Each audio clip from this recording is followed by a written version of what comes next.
Hello everyone, and welcome to Colin Talks Crypto. If you've been following EOS lately, you'll know that RAM and the RAM market has been the hottest topic of discussion as of late. And I wanted to start off this video, which is going to be a fairly comprehensive look at the various ins and outs of the current EOS RAM system, and also what Dan himself has to say about this.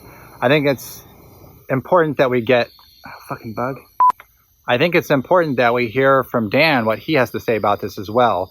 And I noticed a tendency in the community for there to be a lot of FUD on the topic.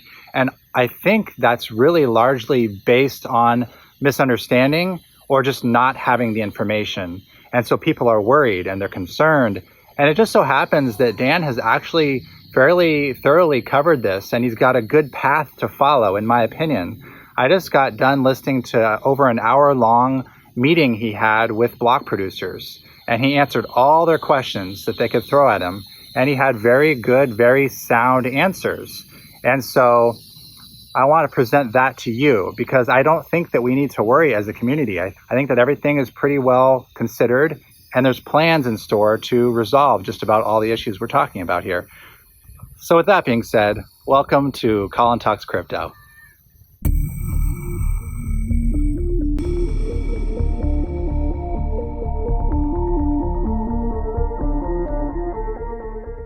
I thought the best way to frame this episode would be to start with reading a Reddit user's post, because I feel like it sort of mirrors many of the community's perhaps misguided sentiment. And he says, in my opinion, RAM market is the ugliest thing of the EOS ecosystem. Cannot believe we have to stand with such an unhealthy, non-transparent, nor free market, in which we all know BPs have inside info. They decide about upgrading RAM. And still, we do not prohibit them to deal with RAM or disclose this inside info to third parties. Do not want to sell my EOS because I believe in the project, but I do not want to be a part of this parody of a real free market. Wish we find a good solution. So I've put together this video in several parts, and each of these different parts is Dan talking about a different aspect of the EOS RAM market and all the ins and outs of it, how we're going to fix any kind of price issues, speculation, all that good stuff. So let's delve into this. You'll notice I am wearing my Ethereum t-shirt, and no, I am not a trader. I am loyal to both sides. I thought this would be a good moment in this, very EOS heavy video to just bridge the two sides and to bring a union between both of us, because in the end we are all on the same side. We are all creating the freedom of money, and I think it's important to just recognize that and step back and realize we're on the same side here. We're fighting against the injustices. And so whether you're an Ethereum lover, an EOS lover, or both, such as myself, we do exist. We can all exist in harmony. Okay. So let's get into this, guys. So first of all, that Reddit quote. It basically boils down to the BPs aren't transparent when it comes to dealing with RAM. I mean, that's basically it. It's really just one point in that whole message. All the following messages from Dan will more than adequately answer that user's comment.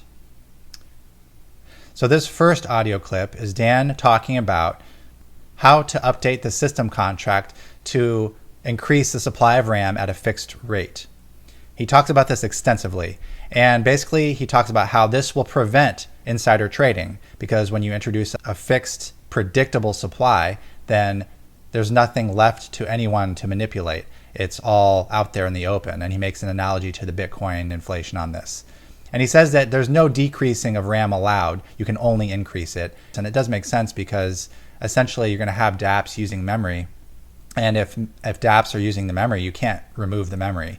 It would be catastrophic. It would crash the system, basically. So you cannot decrease the amount of memory, you can only increase and add to the memory. He talks about how doubling the RAM overnight would cause a shock to the system with volatility.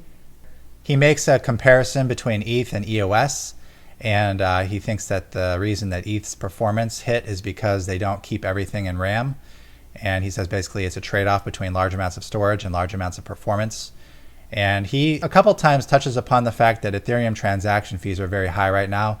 I think they reached around $4. It is a valid point. I mean, he talks about how EOS, you have a one-time upfront cost to make an account, and there's no other cost after that to use that account to make transactions. And on Ethereum, all it takes is about 10 transactions at $4 a piece, and you've hit $40, which would surpass the price of an EOS account. So it's all how you want to look at it. One thing that Dan never does say, which I would argue actually is a pretty strong factor, is the friction and the ability to get into the system. You don't want to create friction when someone's entering a system. So if there's any way you can alleviate the cost, the upfront cost, that will help people get in. People love, an easy way to get into something, and they love a gimmick, they love a deal, they love a bargain. That's what gets people. That's like a draw, it gets them into something, and then you can upsell them from there. That's just common business sense. So to have a $40 upfront cost for an account, I think it would actually impede adoption, despite the fact that he's correct that it is cheaper in the long run to have an EOS account where you have a one-time cost to create the account, and then subsequently it's free to make transactions. But I think we need still a better model where users can get an account very cheaply and for free if possible. No other blockchain do I know of where you have to pay money to create an account. You can create a wallet for free on Bitcoin, Ethereum, Litecoin, all of these. You can create as many wallets as you want, and they can all have zero balance. And I think that's actually really awesome. You don't have to fund every account with money. In a way, it sort of kind of counters the whole principle of user experience is free. It's not, because you have to create that account. So we'll see how this works. Again, also Block One has mentioned that they're going to be introducing tools to make it easy to onboard people into the EOS ecosystem. So I'm sure they have some clever things up their sleeve, and we just have to see how this all develops. Either way, EOS is revolutionary, it is groundbreaking, it is new, it is unlike any other blockchain, and so that's the one thing it does have going for it. It is not repeating the same cookie cutter pattern that every other blockchain is doing. It's striding out and venturing out on its own and seeking to change everything. And Dan openly acknowledges that we do not want things to be expensive on EOS, so he's fully aware of that. One thing you'll notice is common throughout all of these audio clips from Dan is that he's got this figured out, and he always says the same thing. The short-term solution is to increase the RAM slowly and predictably, and the long-term solution is to scale with side chains. And he keeps saying that over and over. He talks about how you don't want to dump RAM on the market, you don't want to dramatically increase it overnight, and you want to gradually increase the RAM and scale. So without further ado, I give you Dan Larimer. With respect to preventing insider trading, I believe that we should update the system contract to automatically increase the RAM supply at a fixed percentage per year. That should cause it to grow approximately with Moore's Law and all the other things. I'm thinking that around 20% a year from its current state would allow us to stay on the economical end of the spectrum for the foreseeable future. That would not be a hard long-term commitment, but as the current system contract says, the producers collectively can set the RAM however they want, but it can only ever increase. We should be cautious to increase it because there's no takebacks when we decrease it. We also want to avoid sudden shocks to the market. So doubling the RAM overnight would have significant impact on the pricing algorithm and the Bancor. So that should also be avoided.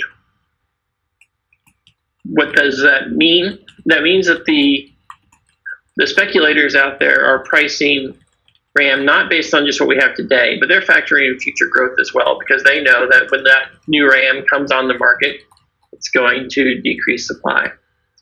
It means that creating an account will be expensive. RAM is a scarce resource. And the reason it's scarce is because of technological limits of computers. And the way that we get the high throughputs that we get on EOS is because everything is kept in RAM. If we hit random pauses to go to disk to fetch things, our throughput would drop from thousands of transactions a second to hundreds or less transactions per second. I think a big part of Ethereum's performance hit is because they don't necessarily keep everything in RAM in many implementations. So you can have this trade-off.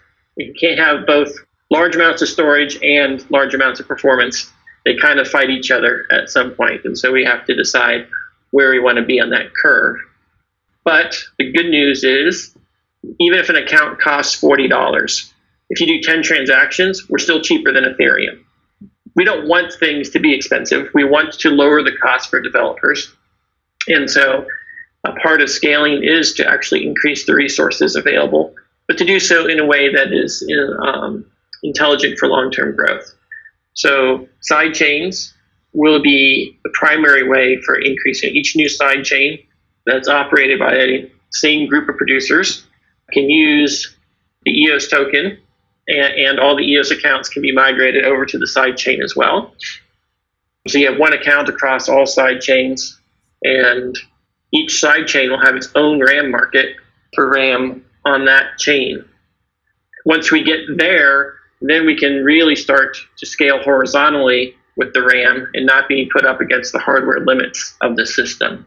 And so Block One's building the infrastructure tools necessary to do the efficient interchain communication.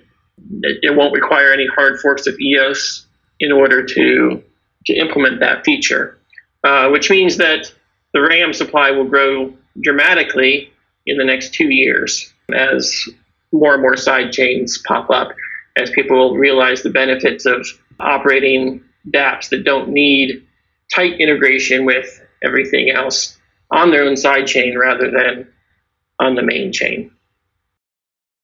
Do you recommend we do kind of an initial maybe chunk of RAM, say 32 gigs or something like that, and then get on a scheduled, increase per week or something like that? The market's already pricing in the future supply of RAM.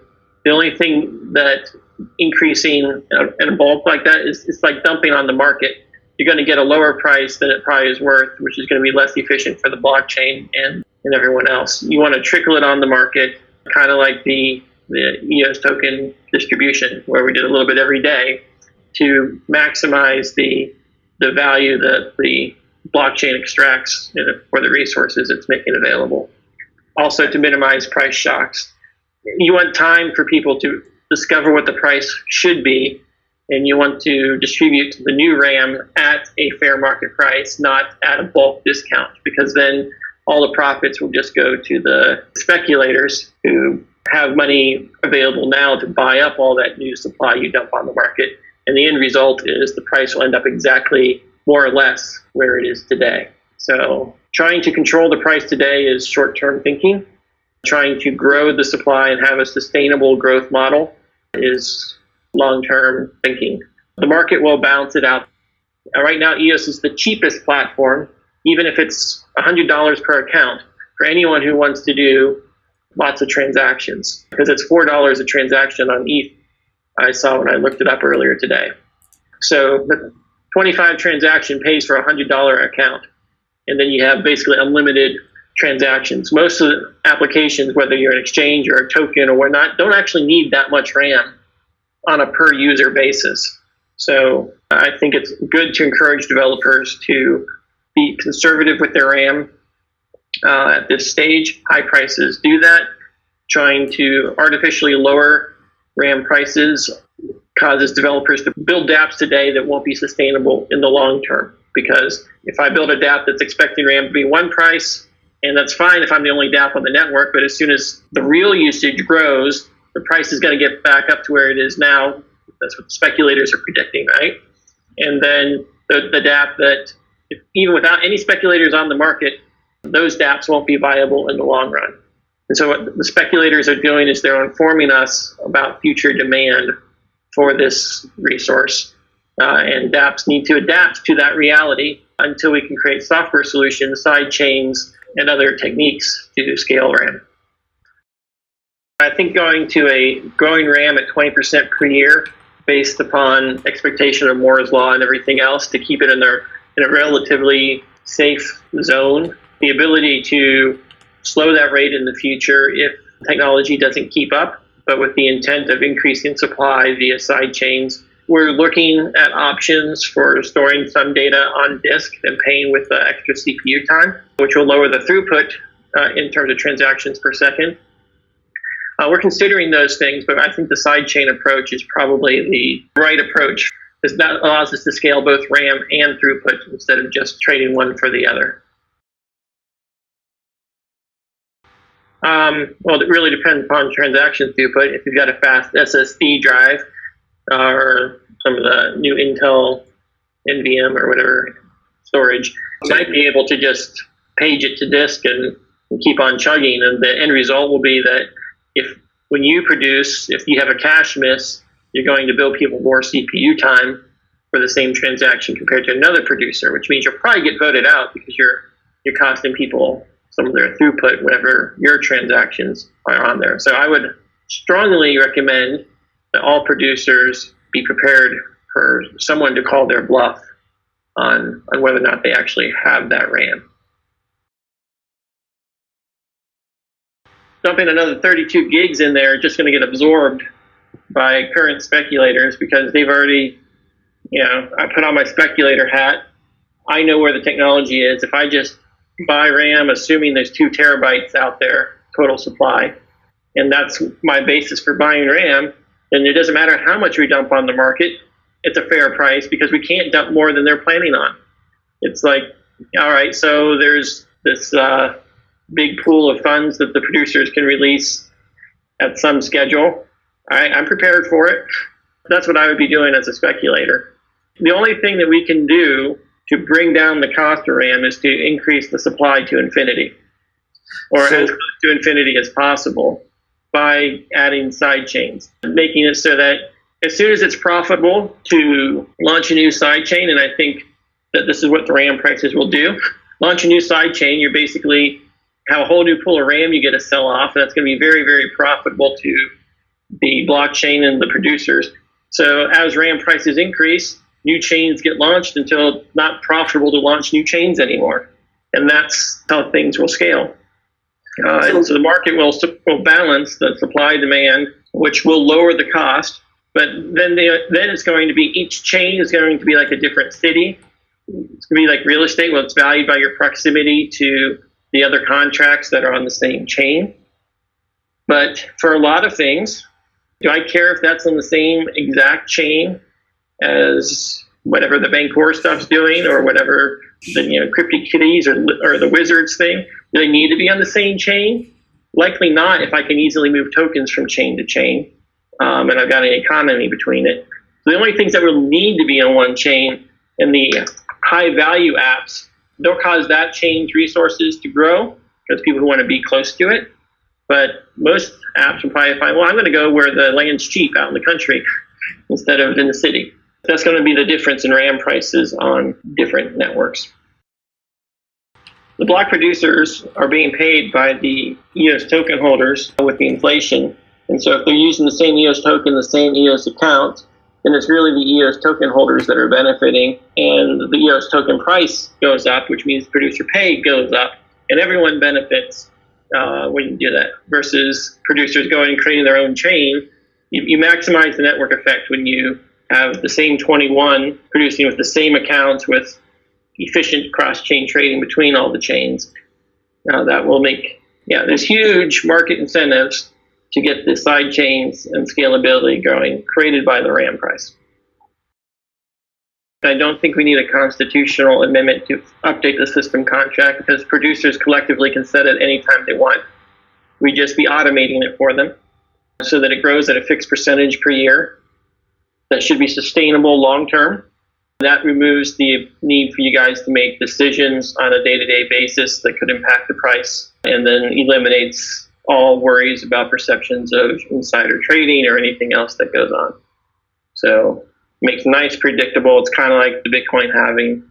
It's the exact same kind of thing. So that will cause there to be slow supply growth on one chain with the plan to go multi-chain as soon as we can get the technology and infrastructure there. And so speculators today need to speculate not just on the demand on one chain, but the impact that future side chains will have on where people want to put their apps and where they want to consume RAM. So speculators are already factoring all that in. You don't look at the 64 gigs of RAM that we have today. That's not what speculators are pricing it on. They're probably pricing it on 1 terabyte to 2 terabytes as the actual supply of RAM because they know it's going to get there. But supply demand is what it is. It's going to set the price, factoring in more variables than any one of us could conceive of. And so I would strongly encourage everyone to resist the urge to manipulate the price lower simply because developers are crying about the price. Instead, we should focus on building technical solutions to actually increase the supply at a rate that we can actually sustain. And as we do that, the price will come down naturally. Right now, this market maker is generating more income for the blockchain than is being paid to producers. And so it could completely offset inflation and or make EOS deflationary as RAM trading grows. And so from that perspective, it's working wonders. It's actually 0.5% when selling and 0.5% when buying. So if you sell and buy, it's 1%.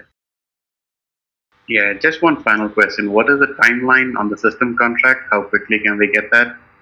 20% increase. There are a number of things that I'd like to consider with the system contract at the same time. I'd like to add a new name auction for names that are between 6 and 11 characters in length, one every 10 minutes rather than one per day. Because between 6 and 11 characters, they're not very good for extensions. So people will probably want them at one per day. You're never going to get those names. So those names are basically inaccessible to the network right now. But this way they could monetize it.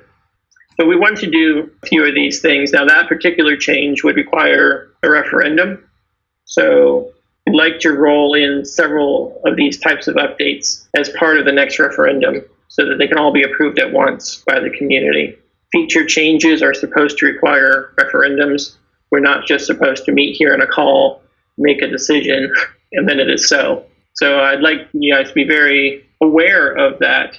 Unless it's a bug fix or in line with the previously established intention as documented by the Ricardian contract, you should only update the system contract in response to a community referendum.